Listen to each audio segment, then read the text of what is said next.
Saya bertemu dengan menteri tersebut dan dikonfirmasi bahwa sikap-sikap ketua umum beberapa partai yang menyuarakan itu saat itu dikatakan ya sebagai permintaan Pak Lurah. Kami mendengar itu, maka kemudian karena PD Perjuangan ini juga lahir dengan suatu semangat untuk membangun demokrasi yang sehat, yang taat pada konstitusi, maka PD Perjuangan bersama rakyat Indonesia memilih tegak lurus pada konstitusi. Itu berbagai upaya yang dilakukan oleh beberapa ketua umum saat itu yang saya dapat informasinya, ini bisa di cross check, saya pertanggungjawabkan secara politik, hukum dan juga di hadapan Tuhan Yang Maha Kuasa, di hadapan rakyat Indonesia bahwa itu memang ada. Ya, dia melalui pihak-pihak lain yang kemudian juga disuarakan ke PDI Perjuangan. Prof Mahfud kan sudah keluar nih waktu ketika Jokowi mulai cawe-cawe di MK dan lain sebagainya, sudah maju sebagai wakil presiden. Kaget nggak Prof Mahfud itu melihat tabiat politik Pak Jokowi yang dengan mudah dan gampang menginjak-injak konstitusi? Kaget nggak?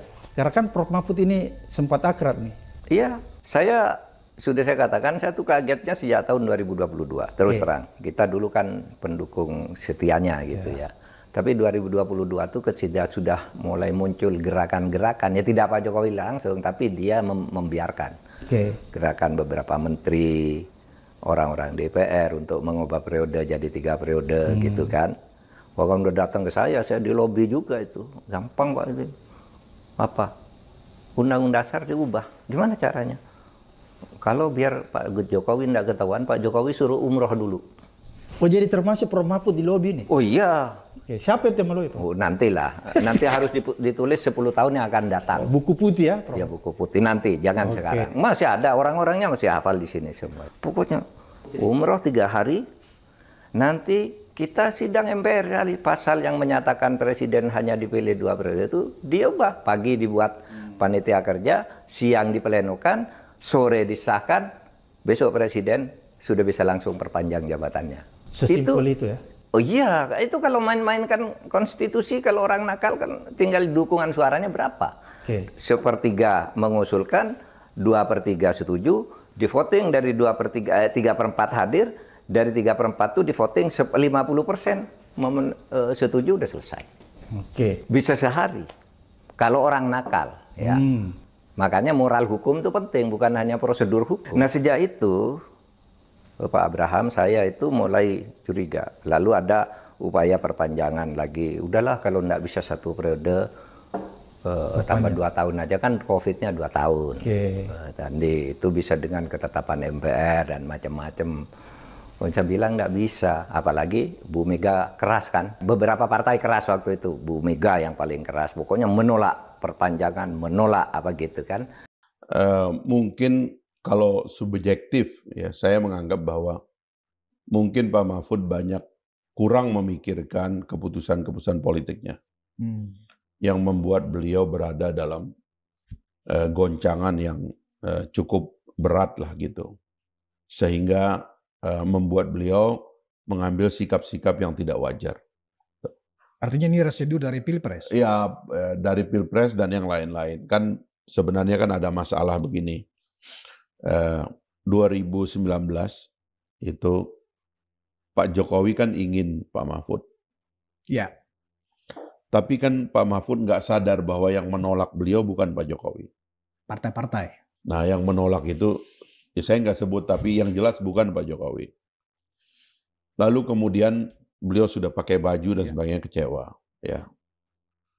Setelah itu Pak Jokowi menang dengan tantangan dari banyak orang. Pak Mahfud diminta jadi Menko Polkam. Betul. Menko Polkam loh. Itu bukan jabatan main-main. Betul. Itu tadi saya bilang. RE 1, RE 2, RE 3-nya istilah itu Menko Polhukam, kan begitu? Saya bilang ya, Menko itu dalam tradisi kita tuh tidak ada undang-undang. Betul. Karena dia orangnya presiden. Dia orang yang paling dekat dengan presiden, perkara keamanan, perkara hukum dan hak asasi manusia. Perkara politik. Perkara politik. Jadi sebenarnya, dan saya dengar banyak yang menentang. Kenapa Pak Jokowi meletakkan dia? Tapi ditaruh oleh Pak Jokowi Dan berharap tentu Pak Jokowi tulus ingin Pak Mahfud membenahi politik, membenahi hukum, keamanan, HAM, semua. Dan dalam 4 tahun bekerja, tidak ada komplain tentang Pak Jokowi. Betul. Masa seorang guru besar, mantan ketua Mahkamah Konstitusi Republik Indonesia tidak tahu apa yang terjadi di depan mata dia. Lalu kemudian ketika setahun terakhir beliau punya keputusan politik lain, kok semuanya jadi berubah. Jadi yang 4 tahun itu apa kemarin tuh? Nah kan mohon maaf ya, kita janganlah ya. Apalagi karena beliau berakhir dengan sangat baik menurut saya ya, mundur dari Menko, dan dia punya posisi yang baik sebagai mantan calon wakil presiden, itu tinggi itu. Ya. Berapa dari anak putra bangsa Indonesia yang bisa sampai pada posisi hampir menjadi wakil presiden? Istilahnya begini, Bung. Walaupun kalah, tapi kan sempat terdaftar, tercetak namanya di kertas suara. Itu kan luar biasa, Bung. Ditonton sama semua warga negara. Ya kan? Di ratusan juta itu. Pencapaian yang sangat luar biasa. Miliar triliunan uang APBN untuk mencetak nama beliau. Iya.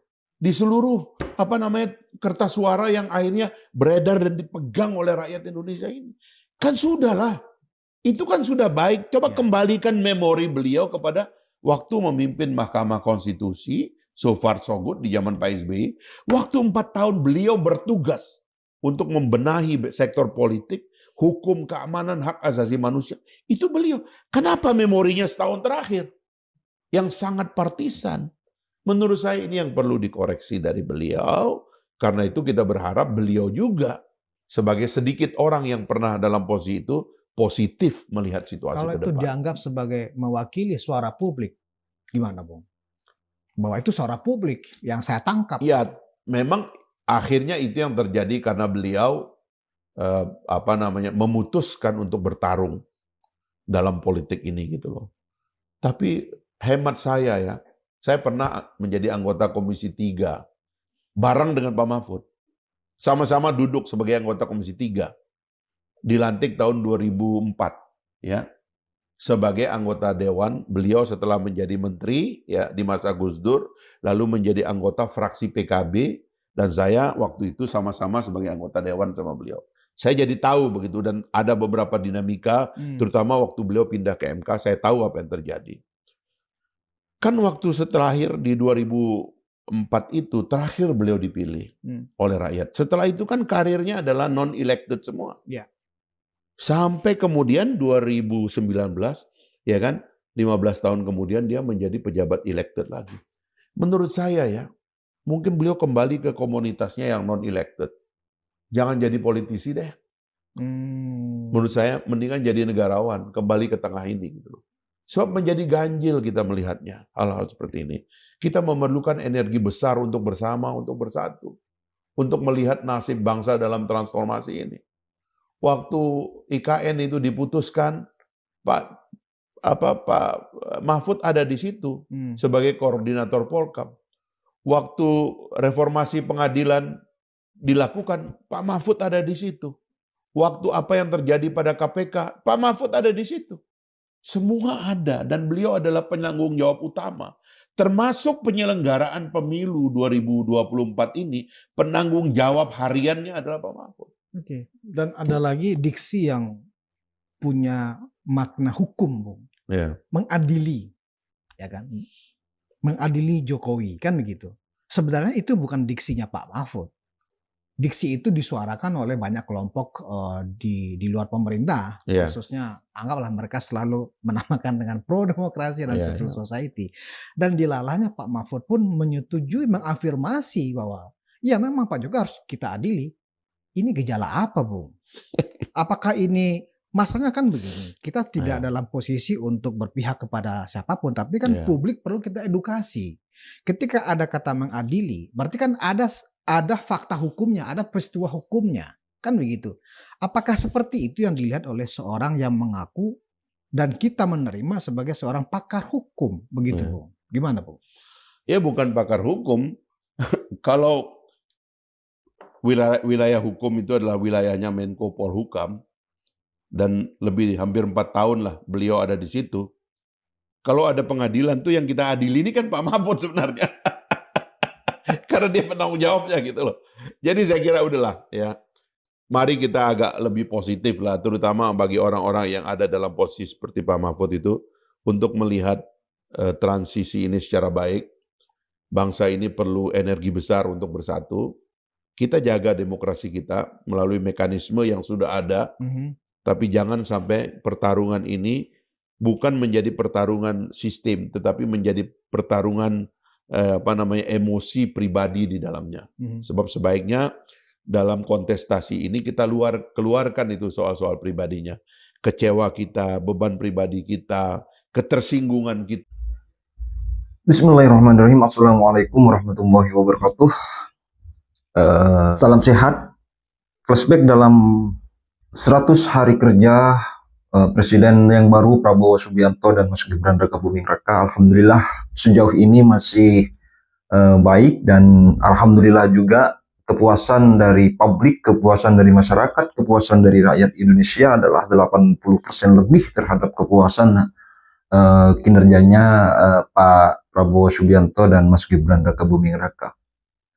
Nah, selanjutnya terkait dengan 3 periodenya Presiden Jokowi, saya rasa 3 periodenya Presiden Jokowi, apa yang sudah dikatakan oleh teman-teman yang ada di PDIP itu tidak benar apa adanya. Kalau oknum-oknum dalam tanda kutip adalah oknum-oknum, baik itu dari dalam kementerian ataupun dari DPR ataupun orang-orang partai, mungkin iya ada yang mengusulkan untuk Pak Jokowi ini 3 periode. Akan tetapi pemirsa, ini Pak Mahfud MD membuka semuanya bahwasanya Pak Jokowi itu memang tidak meminta untuk 3 periode seperti apa yang dikatakan oleh teman-teman dari partai PDIP. Artinya apa? PDIP yang selama ini yang di-framing untuk 3 periode itu tidak benar. Saya rasa demikian. Terima kasih. Semoga bermanfaat. Assalamualaikum warahmatullahi wabarakatuh.